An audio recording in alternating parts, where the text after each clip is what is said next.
And this is a very, very special program that we have done for the last couple of years, thanks to a very special resident, Michael Kessler. Michael and I have worked together to bring the story of the Jews of Europe to the people of East Brunswick, and a little different slant. We have many Holocaust remembrances, but we wanted to have people understand what was lost in the Holocaust, and to be able to do that in a way that is really visceral, the music and the culture and the art. So we are very, very pleased to be here today. And I think that in speaking with Michael Kessler a few years ago, it was underscored that it's impossible to mourn if you don't know what you lost.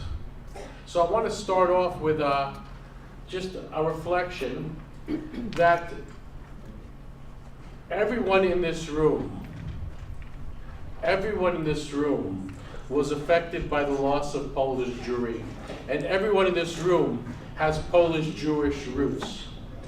If not you and your parents, and your grandparents, or great-grandparents, then the tradition of Judaism that we live, whether you've never stepped in Poland and your family never came from Poland, whether you're even Sephardic and never even knew of Poland before this century, you are a product of Polish Jewry. Such is the impact that Poland had on the Jewish world. Jewish law, Jewish lore, Jewish customs, Jewish art, and Jewish music were forever changed by our experience in Poland.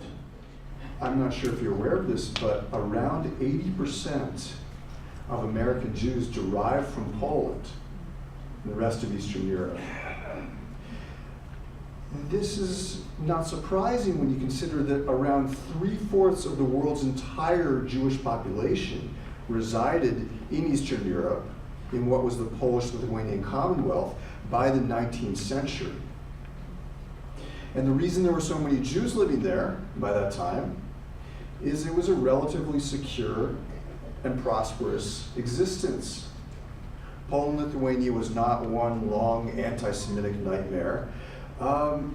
It really was a situation of relative prosperity, stability, and this developed largely because of a system of Jewish-Christian economic-based coexistence. Indeed, the Jews of Poland were exposed to a great diversity of musical expression from which they borrowed and which they adapted and on which they put their own stamp. The 18th century rise of Hasidism provided a rich source of spiritual music very closely aligned with the worship of God in whatever form they perceived God. The Haskalah, or the Enlightenment, became a springboard for secular and folk music in the 19th and early 20th centuries.